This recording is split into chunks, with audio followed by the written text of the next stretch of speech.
Good morning बच्चों, I hope आप लोग भी अच्छे होंगे। आज हम लोग वृत्त से संबंधित चैप्टर का VVI क्वेश्चन लेके आए हैं। यदि इस चैप्टर से आप लोगों को फॉर्मूला रहता है तो ज्यादा देर बनाने में लगता नहीं है, और दूसरी बात कि इससे आपको ऑब्जेक्टिव में और सब्जेक्टिव में ये दोनों चैप्टर, ये चैप्टर से दोनों में पूछा जाता है और बहुत ही सरल रहता है। ज्यादा देर ये क्वेश्चन में नहीं है, लेकिन ये क्वेश्चन आप लोगों को तभी बनेगा जब इसका फॉर्मूला रहेगा। और यहाँ तक कि हमारे बिहार बोर्ड एग्जाम में इस चैप्टर का फॉर्मूला भी पूछ देता है डायरेक्ट। तो पहले हम लोग आइए देखते हैं कि वृत्त से संबंधित क्षेत्रफल का फॉर्मूला क्या होता है। वृत्त से संबंधित क्षेत्रफल का फॉर्मूला हम लोग देख लेते हैं। तो पहला हम लोग याद करेंगे कि वृत्त, क्या हम लोग पहला याद करेंगे? वृत्त का क्षेत्रफल। वृत्त का क्षेत्रफल यदि हम लोग याद करना चाहते हैं तो इसका फॉर्मूला आता है पाई आर स्क्वायर। वृत्त का क्षेत्रफल क्या रहता है? पाई आर स्क्वायर। लेकिन इसी का हम लोग बोलेंगे अर्धवृत्त का क्षेत्रफल। किसका क्षेत्रफल? यदि हम लोग अर्धवृत्त का क्षेत्रफल के मान निकालना चाहते हैं, अर्धवृत्त का क्षेत्रफल, तो यहाँ पे किस तरह था? वृत्त, ये पूरा वृत्त था। ये क्या था? पूरा वृत्त। लेकिन ये जो है ये किस तरह है? आधे है। ये किस तरह है? आधे है। आधे वृत्त है ना। तो आधा वृत्त रहे, आधा वृत्त रहे तो उसमें पूरा वृत्त, वृत्त क्या है? पाई आर स्क्वायर। क्या है? पाई आर स्क्वायर। लेकिन आधे बोल रहा है तो 1/2, आधा हो गया। तो हम लोग बोलेंगे कि वृत्त का क्षेत्रफल पाई आर स्क्वायर और अर्धवृत्त का क्षेत्रफल 1/2 पाई आर स्क्वायर। क्योंकि अर्धवृत्त बोल रहा है आधा, तो 1/2 को हम लोग आधा बोलते हैं, तो 1/2 पाई आर स्क्वायर। और फिर इसका हम लोग दूसरा देखते हैं, बोलेगा वृत्त की परिधि। वृत्त की परिधि, तो वृत्त की परिधि बराबर इसका होता है, वृत्त का क्षेत्रफल हम लोग क्या पढ़े? पाई आर स्क्वायर। तो वृत्त का परिधि हो जाएगा ई वाला स्क्वायर आगे, अब पाई आर के पाई आर। मतलब वृत्त का क्षेत्रफल बोलते थे पाई आर स्क्वायर, तो इसका बोलेंगे 2 पाई आर। तो इसी तरह हम लोग अर्धवृत्त का परिमिति भी पढ़ सकते हैं। किसका परिमिति पढ़ सकते हैं? अर्धवृत्त का। किसका? अर्धवृत्त का। तो आइए हम लोग देखते हैं अर्धवृत्त की परिमिति। अर्धवृत्त की परिमिति, तो अर्धवृत्त की परिमिति क्या होता है? होता है हमारे पास पाई प्लस 2 इंटू आर। यही इसमें भी है, पाई प्लस 2 और इंटू में क्या दे दिया? तो हम लोग को 4 फॉर्मूला सर याद हो गया। क्या क्या सर? वृत्त का क्षेत्रफल पूछेगा तो हम लोग बोलेंगे पाई आर स्क्वायर। वृत्त का क्षेत्रफल पूछेंगे तो पाई आर स्क्वायर, और सर अर्धवृत्त का क्षेत्रफल पूछेगा तो 1/2 पाई आर स्क्वायर। सर पूछेगा यदि वृत्त का परिधि या तो परिमिति या तो परिमाप सब बात एक ही है, तो हम लोग बोलेंगे सर 2 पाई आर। और यदि सर अर्धवृत्त का परिमिति या परिधि या तो परिमाप पूछेगा तो पाई प्लस 2 इंटू आर, हम लोग ये बोल सकते हैं। उसके बाद अगला हम लोग देखते हैं त्रिज्या खंड। क्या बोलेंगे? त्रिज्या खंड। त्रिज्या खंड का क्षेत्रफल। त्रिज्या खंड का क्षेत्रफल, तो त्रिज्या खंड का क्षेत्रफल हमारे पास हो जाता है पाई आर स्क्वायर थीटा बटे 360। पाई आर स्क्वायर थीटा बटे 360। ये हो गया हमारा किसका मान? त्रिज्या खंड का मान। किसका मान? त्रिज्या खंड का मान। और इसी तरह बोल दे चाप AB की लंबाई। क्या बोल दे? चाप AB की लंबाई। चाप AB की लंबाई। AB की लंबाई। तो जो हम लोग त्रिज्या खंड में क्या बोले थे? त्रिज्या खंड में बोले थे पाई आर स्क्वायर थीटा बटे 360। तो ये जो चाप AB की लंबाई है, तो यहाँ 2 नहीं रहेगा तो 2 के आधा हो जाएगा 180। मतलब 2 नहीं रहेगा तो हो जाएगा 180। तो चाप AB की लंबाई हम लोग बोलेंगे पाई आर थीटा बटे 180, क्योंकि 2 से 360 के दान में 180 दान में। मतलब हम लोग याद करने के लिए ठीक याद कर रहे हैं तो हो जाएगा पाई आर थीटा बटे 180। मतलब जिसमें स्क्वायर रहेगा तो उसमें 360 हो जाएगा, वो त्रिज्या खंड का मान हो जाएगा, और जिसमें स्क्वायर नहीं होगा तो 180 हो जाएगा, वो चाप AB के लंबाई हो जाएगा, चाप AB के लंबाई। तो यदि ई समझ गए हैं तो इसके आगे हम लोग देखते हैं, यदि त्रिज्या खंड का क्षेत्रफल पूछ दे, त्रिज्या खंड का क्षेत्रफल, तो हम लोग बोलते हैं पाई आर स्क्वायर थीटा बटे 360। लेकिन बोलते दीर्घ त्रिज्या खंड का क्षेत्रफल, किसका? दीर्घ त्रिज्या खंड का, दीर्घ त्रिज्या खंड का क्षेत्रफल, दीर्घ त्रिज्या खंड का क्षेत्रफल। तो हम लोग कुछ नहीं करेंगे, दीर्घ त्रिज्या खंड का क्षेत्रफल पूछेगा तो वृत्त के क्षेत्रफल में त्रिज्या खंड के क्षेत्रफल घटा देंगे। या त्रिज्या खंड बोल रहा है ना, तो दीर्घ त्रिज्या खंड बोलेगा तो लोग वृत्त के क्षेत्रफल में किसको घटा देंगे?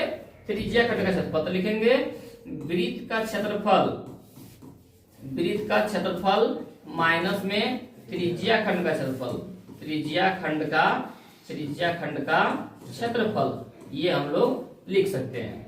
तो वृत्त का क्षेत्रफल हो जाता है पाई आर स्क्वायर और त्रिज्या खंड का क्षेत्रफल होता है पाई आर स्क्वायर थीटा बटे 360। ये किसका मान हो जाएगा? दीर्घ त्रिज्या खंड। किसका मान हो जाएगा? उसी तरह यदि हमारे पास बोल दे कि लघु वृत्त खंड का क्षेत्रफल, लघु वृत्त खंड का क्षेत्रफल, लघु वृत्त खंड का क्षेत्रफल, या तो संगत वृत्त खंड का क्षेत्रफल, या तो संगत वृत्त खंड का क्षेत्रफल, सब ये पहले दिखी होता है। तो लघु वृत्त खंड का क्षेत्रफल यदि पूछेगा तो बोलेंगे r square into pi theta बटे 360 माइनस 1/2 साइन थीटा। ये हम लोग किसका बोलेंगे? संगत या लघु वृत्त खंड का क्षेत्रफल। तो आइए पहले हम लोग एक बार दोहरा लेते हैं, एक बार याद कर लेते हैं कि सर वृत्त का क्षेत्रफल क्या होता है। तो सर वृत्त का क्षेत्रफल हम लोग पढ़े थे पाई आर स्क्वायर। तो सर बताएं कि अर्धवृत्त का क्षेत्रफल क्या हो जाएगा? तो सर अर्धवृत्त में 1/2 खाली लगा देंगे, 1/2 पाई आर स्क्वायर। तो सर चलिए अब वृत्त का परिमिति या तो परिमाप या परिधि किसको कहते हैं? तो सर क्षेत्रफल पढ़े थे पाई आर स्क्वायर, स्क्वायर को आगे तो हो जाएगा सर 2 पाई आर। क्या हो जाएगा सर? 2 pi r. और सर इसी का अर्धवृत्त का परिधि या परिमाप या तो परिमिति क्या कहलाता है?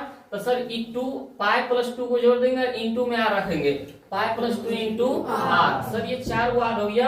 तो हम लोग 5वां सर याद करेंगे त्रिज्या खंड का क्षेत्रफल। किसका क्षेत्रफल? त्रिज्या खंड का क्षेत्रफल। तो सर त्रिज्या खंड में कुछ भी नहीं है, जिस प्रकार वृत्त का पढ़े थे पाई आर स्क्वायर, तो इसमें भी बोलेंगे सर त्रिज्या खंड में भी पाई आर स्क्वायर, लेकिन थीटा होते 360। सर त्रिज्या खंड का क्षेत्रफल हम लोग कैसे याद रखेंगे?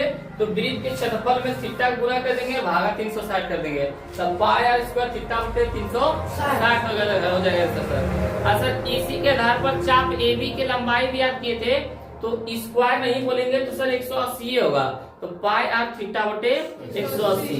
और उसके बाद सर हम लोग पढ़े थे दीर्घ त्रिज्या खंड का क्षेत्रफल। दीर्घ मतलब सबसे बड़ा हम लोग कब निकालेंगे? वृत्त, यहाँ त्रिज्या खंड बोल रहा है तो वृत्त में से त्रिज्या खंड को घटा देंगे, वृत्त के क्षेत्रफल में से त्रिज्या खंड को क्षेत्रफल घटा देंगे। सर एक बार संगत लघु वृत्त खंड का क्षेत्रफल, तो लघु वृत्त खंड का क्षेत्रफल होता है r square into pi theta बटे 360 माइनस 1/2 साइन थीटा। सर इसका हो गया कि त्रिज्या खंड का क्षेत्रफल था कितना? दीर्घ त्रिज्या खंड का क्षेत्रफल, तो वृत्त में से त्रिज्या खंड को क्षेत्रफल घटा दिए, लेकिन लघु वृत्त खंड है। सर इसी का यदि दीर्घ वृत्त खंड का पूछ देता हूं, दीर्घ वृत्त खंड का क्षेत्रफल, दीर्घ वृत्त खंड का क्षेत्रफल। तो सर हम लोग जिस तरह दीर्घ त्रिज्या खंड का क्षेत्रफल निकाले थे, किस तरह? वृत्त के क्षेत्रफल में त्रिज्या खंड को घटा दिए थे। तो दीर्घ वृत्त खंड के क्षेत्रफल में क्या करेंगे? वृत्त का क्षेत्रफल में इसको घटा देंगे, लघु वृत्त खंड का क्षेत्रफल। यहाँ पे दीर्घ त्रिज्या खंड का क्षेत्रफल पूछ रहा था, वृत्त के क्षेत्रफल में त्रिज्या खंड को घटा दिए। यहाँ दीर्घ वृत्त खंड का क्षेत्रफल पूछ रहा था, तो वृत्त के क्षेत्रफल में लघु वृत्त खंड का क्षेत्रफल घटा देंगे, लघु वृत्त खंड का क्षेत्रफल। ये क्या करेंगे? घटा देंगे तो मान आ जाएगा। उसके बाद एक और हम लोग फॉर्मूला देख लेते हैं कि यदि सर हमारे पास पूछ देगा कि ज्यामिति के कोणों का योग, ज्यामिति के कोणों का योग, ज्यामिति के कोणों का योग, तो सर हम लोग बोल सकते हैं 2 × n - 2 × समकोण, क्या बोलेंगे sir 2 into n minus 2 into समकोण। समकोण बोले तो सर हम लोग बोल सकते हैं 2 इंटू n माइनस 1 इंटू समकोण मतलब 90 डिग्री। समकोण उसी ने बोलते हैं जहाँ पे क्या हो 90 डिग्री। सर ये दोनों में से हम लोग कोई एक बता सकते हैं। तो ये किसका मान हो गया, ये हमारे वृत्त से संबंधित क्षेत्रफल का मान हो गया। तो वृत्त से संबंधित और एक फॉर्मूला और भूल रहे हैं, एक फॉर्मूला और होता है इसमें नहीं, चाप तो एक भी लंबाई तो हो ही गया है। एक को सकेंद्र क्या होता है, सकेंद्रन का फॉर्मूला होता है। तो यहाँ पे हम लोग देखते हैं कि सकेंद्रन बराबर क्या होगा, सकेंद्रन। सकेंद्रन या तो फिर बोलते हैं जिसको बलय, या तो जिसको बोलते हैं हम लोग छल्ले। किसको बोलते हैं, छल्ले का क्षेत्रफल। छल्ले का क्षेत्रफल, छल्ले का क्षेत्रफल इसका होता है पाई इंटू बड़ी आर स्क्वायर माइनस छोटी आर स्क्वायर। देखो बलय सकेंद्रन किसको बोलते हैं, एक त्रिभुज के अंदर दूसरा त्रिभुज हो, सॉरी एक वृत्त के अंदर दूसरा वृत्त हो, जिसको हम लोग बासर बोलते हैं। हम लोग बोलते हैं ना लोहारी जब कसते हैं नट री तो उसमें बासर होता है। तो बासर इसी तरह होता है। बासर क्या होता है, इसी तरह ये पूरा रंगा हुआ रहता है ना। अब बीच में क्या रहता है, खाली। बीच में क्या रहता है, खाली। इसी तरह रहता है। तब बोल देगा इसका क्षेत्रफल ज्ञात करें। तो इसमें देखो दो वृत्त है, एगो बड़ा वाला और एगो छोटा वाला। तो यदि मान लो बोलेगा हमको इसका क्षेत्रफल ज्ञात करें, ये वाला सिर्फ इसका क्षेत्रफल ज्ञात करें, तो हम लोग यदि कैसे मान निकालेंगे, बड़े वृत्त का क्षेत्रफल। तो बड़े वृत्त का क्षेत्रफल बोलेगा तो छोटे वृत्त का क्षेत्रफल तो उतने ना होगा पाई स्क्वायर। तो बड़े वृत्त का क्षेत्रफल पाई आर स्क्वायर। और ओकरा में ई वाला नहीं है ने, ई वाला गायब है ने, यही हमारा सिर्फ लोहा है ने। लोहा बीचा में है, लोहा नहीं है, बीचा वाला मतलब घट जाएगा। बड़े वृत्त का क्षेत्रफल निकाल दिए मतलब सब निकल गया। क्या निकल गया, सब निकल गया पूरे।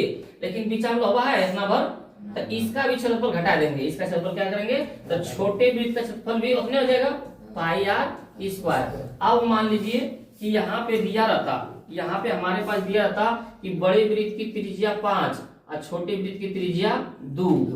तो उस तरह हम लोग लगते हैं, दोनों में पा है तब पाई कॉमन। अब बड़ा वृत्त था तो बड़ी आर मान लेते, इसके लिए क्या मान लेते, बड़ी आर। यहाँ पे हो जाता पाई यदि कॉमन लेनी है तो बड़ी आर स्क्वायर माइनस छोटी आर स्क्वायर। यही देखिए फॉर्मूला है। अब हम लोग पाई का मान पाई रख देते हैं, बड़ी आर के मान कितना 5, तो 5 की स्क्वायर लिख देते हैं, माइनस छोटी आर के मान 2, तो 2 की स्क्वायर। इस तरह हम लोग क्या करते हैं, सोल्व कर लेते हैं, बन जाता है ना। तो इस तरह हम लोग सकेंद्रन या तो जिसको हम लोग बोलते हैं बासर, ये सब का क्या है फॉर्मूला है। ये हम लोग सकेंद्रन या तो बलय या तो छल्ले का क्षेत्रफल इस तरह हम लोग क्या है इसका मान निकाल सकते हैं। या तो बोल देगा क्या कि तालाब वृत्ताकार है, क्या है, तालाब वृत्ताकार है, तो उसके किनारे, तालाब के किनारे 5 मीटर का रास्ता है समान दूरी पर। तो मान लो कि इधर बीचा जो खाली है मान लो पानी है, और ये जो ये रंगा हुआ है सब, ये सब क्या है रास्ता आने जाने का है। तब बोल देगा हमारे पास रास्ते का क्षेत्रफल ज्ञात करें, पानिया के ना, तो यही फॉर्मूला में बैठाएंगे क्योंकि बीचा में तो पानिया है। उसका नहीं बोल रहा है कि किनारे वाला करीब बोल रहा है कि 5 मीटर जो है, तो इसका तो ये सब क्वेश्चन आने वाला है और इस पर हम लोग क्या है देखेंगे।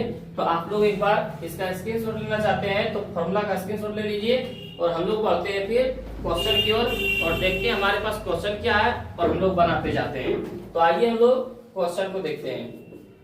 हमारे पास क्वेश्चन क्या है कि किसी वृत्त का पहला बोल रहा है क्षेत्रफल ज्ञात करें। एक नंबर में क्या बोल रहा है, क्षेत्रफल ज्ञात करें। जबकि दूसरा बोल रहा है परिधि भी बताया जिसकी त्रिज्या कितनी होती है 3.5। उसमें कुछ बताने के लिए भूल गए हैं, आर को बोलते हैं हम लोग त्रिज्या। आर को क्या बोलते हैं, त्रिज्या। और त्रिज्या जैसे मान लो कि ये वृत्त है हमारे पास, ये क्या है हमारे पास वृत्त है, तो यहाँ पे होता है केंद्र। तो यहाँ से मान लीजिए कि वृत्त जो गया है उसको बोलते हैं त्रिज्या। इसको बोलते हैं, तो जो केंद्र से कहीं भी चला जाए उसको हम लोग क्या बोलते हैं, त्रिज्या। क्या बोलते हैं, तो ये सभी क्या खींच रहे हैं, ये सभी जो खिंचा रहा है वो सब क्या है, त्रिज्या है। और त्रिज्या हमेशा सब बराबर होती है क्योंकि गोल है नहीं, अब गोल हमेशा त्रिज्या क्या आती है आपस में बराबर होती है। तो ये त्रिज्या के मान हो गया 3.5। अब हम लोग देखते हैं कि इसमें व्यास किसको बोलता है, तो डी को बोलते हैं व्यास। किसको बोलते हैं, डी को व्यास। तो हम लोग यहाँ पर थोड़ा गौर कीजिएगा, हम क्या बताए थे, यहाँ से यहाँ को क्या बोलते हैं, त्रिज्या, फिर यहाँ से यहाँ को क्या बोलते हैं, त्रिज्या, लेकिन यहाँ से यहाँ को बोलते हैं व्यास, यहाँ से यहाँ को बोलते हैं व्यास, यहाँ से यहाँ को बोलते हैं व्यास, यहाँ से यहाँ को बोलते हैं व्यास। मतलब जो रेखा एक केंद्रवा से गुजरे, एक बिंदु से दूसरे बिंदु तक जाए और वो केंद्र से होकर गुजरे, तो उसको हम लोग क्या बोलते हैं, व्यास। तब व्यास के गो त्रिज्या मिलके बना है, 2 गो त्रिज्या मिलके बना है। व्यास जो बन रहा है वो क्या गो त्रिज्या मिलके, 2 गो त्रिज्या। तो हम लोग बोल सकते हैं व्यास बराबर 2r। ये व्यास का मतलब एगो त्रिज्या, एगो त्रिज्या, 2 गो त्रिज्या मिलकर बना है व्यास। तो हम लोग बोल सकते हैं व्यास बराबर 2r। मतलब जो व्यास का मान होता है त्रिज्या के दुगना होता है। यदि हमारे पास बोल दे कि r के मान 6, तो d के मान कितना हो जाएगा, 12। कोई दिक्कत करने में। यदि r के मान हमारे पास है 3, तो d के मान कितना, 6। कोई दिक्कत। यदि r के मान हमारे पास 7, तो d के मान 14। यहाँ तक किसी कोई दिक्कत। लेकिन क्या बोलेंगे, लेकिन बोलते d के मान 10, तब r के मान कितना, 5। चलो वेरी गुड। यदि बोलते d के मान हमारे पास 12, तब r के मान कितना, क्योंकि इसका आधा होता है, इसका आधा होता है। यहाँ तक आप लोग समझ गए। तो हम लोग देखते हैं, इसको बनाने की कोशिश करेंगे।